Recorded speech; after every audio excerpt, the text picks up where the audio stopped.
どうもこんにちは。今日はビスポークのすくい縫いをやっています。見ての通り、このすくい縫いはノルベジェゼ製法ですね。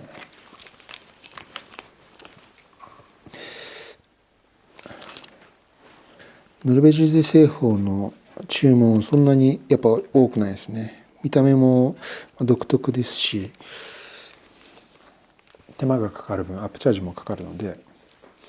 そんなに多くないんですけど、ちょうどたまたま今2足ぐらい並行してやってるんですよ、ノルベジェゼ製法で。これがそのうちの1足です。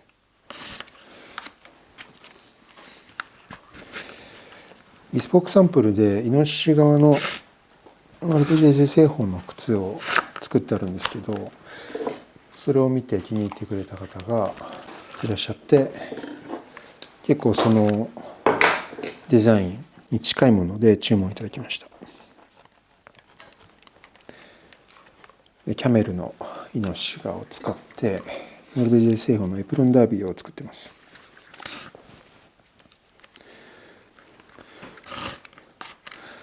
ビスポークサンプルでは革は手染めしたものですけど、これはもともと先染めタンナーで染色してあるものです。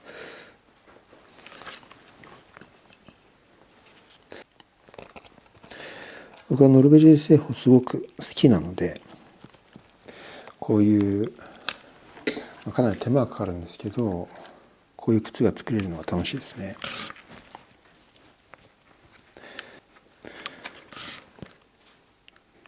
ただノルベジェ製法のすくい縫い、この前、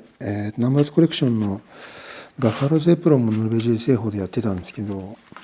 すくい縫いがね本当大変なんですよね。何が大変かというと、糸が太いんですよ。ハンドソン製法だと糸見えないので、こう麻糸じゃないポリエステルの糸を使ってて、でもっと細いんですけど強度的に十分なんでね。ですがノルベージ製法、こうやってすくい縫いが横に見えてきますんで、この糸がデザインを兼ねてるんですよね。なのでこの糸を、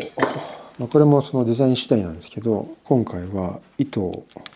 しっかり強調するノルベージ製法なのですごく糸太いです。これ糸をよって松ヤに塗り込んで使ってるんですけど、直径がね 1.6 ミリぐらいありますね。糸というよりはもう紐です。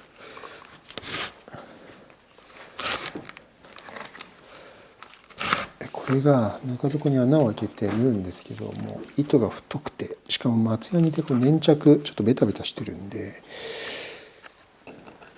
穴をね通すのにすごく力がいります。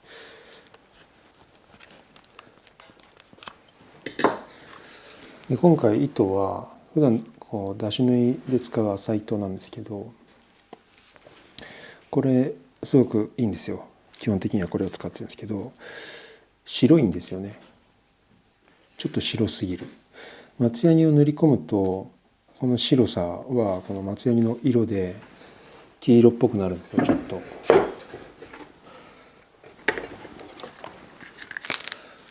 これ松ヤニなんですけど、それ黄色いじゃないですか。これが糸に染み込むので糸黄色っぽくなるんですけど、それでもねちょっと白いんですよね。なので微妙に染めてます。これ同じ糸を染めたものなんですけど、微妙にこうナチュラル感が出てますね。この麻糸を、よって9本かなまとめてます。でそれに松ヤに塗り込んだものがこれです。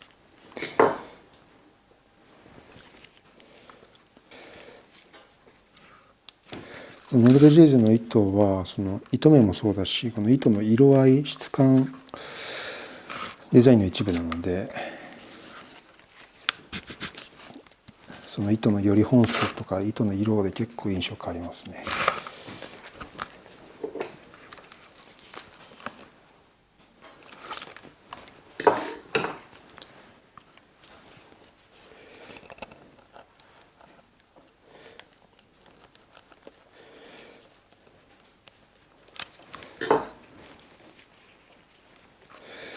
でバッファローゼプロンの時は極太の糸に極太の糸を絡めて飾りをね絡めていってちょっとうねうねした模様を作っていったんですけど、今回はビスポークサンプルと同様にシングルステッチのノルベージ製法なので飾り糸を使わずにシンプルなね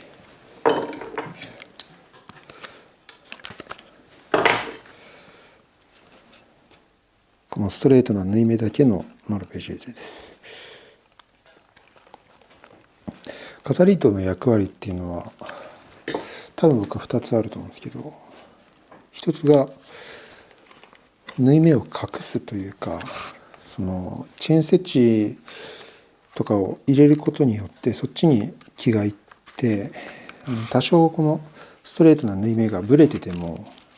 あんま目立たない、あんまっていうかほぼ分かんないんですよね。そのまっすぐだとまっすぐじゃないと気づくじゃないですか。でもチェーンステッチみたいなの入ってるとまっすぐじゃなくても、そのチェーンのうねうねの中に隠れて目立たないんですけど、このシングルでやると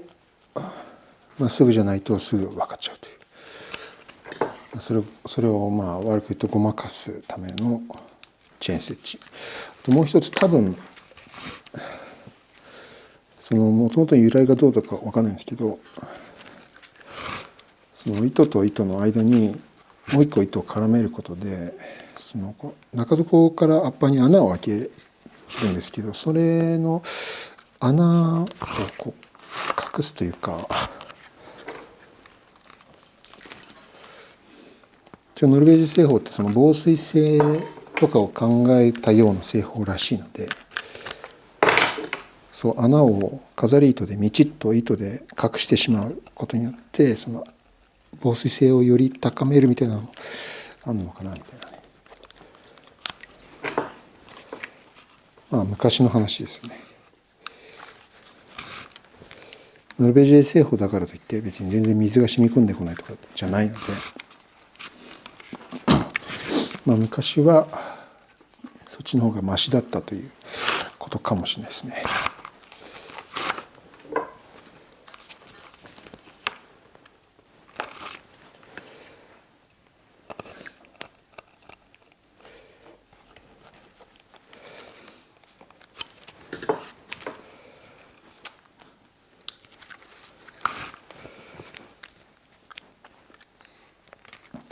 この靴仕上がりどうなるかというと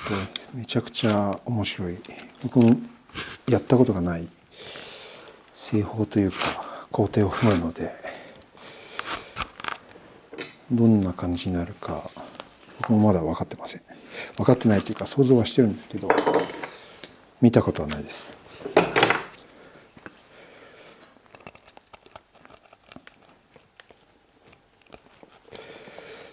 めちゃめちゃ手間がかかりますこの靴。ノルベージェ製法って通常3回縫うんですよね。すくい縫いやって出し縫い1回やってもう1回出し縫いやるんですけど、これはもう1回増やします。4回手縫いするという超手間のかかる製法です。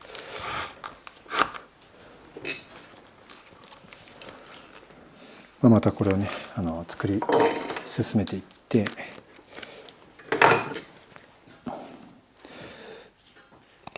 その過程かもしくは完成かで必ず紹介していきますので、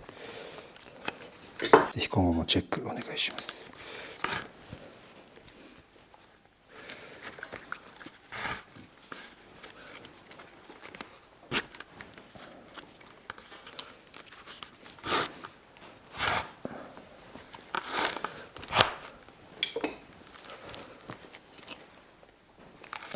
ノルベージ製法の靴、今この靴と並行してもう一足ありますので、そっちも同じエプロンダービーのノルベージエーゼなんですけどかなり趣が違うので、そちらも作業工程取りながら紹介したいと思います。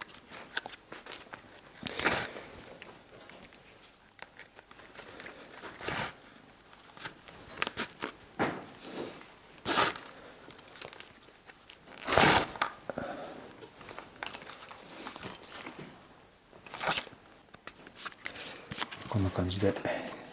途中ですけど縫っていってます。エプロンダービーのこのエプロン部分が面白いですね。チェーンステッチになってます。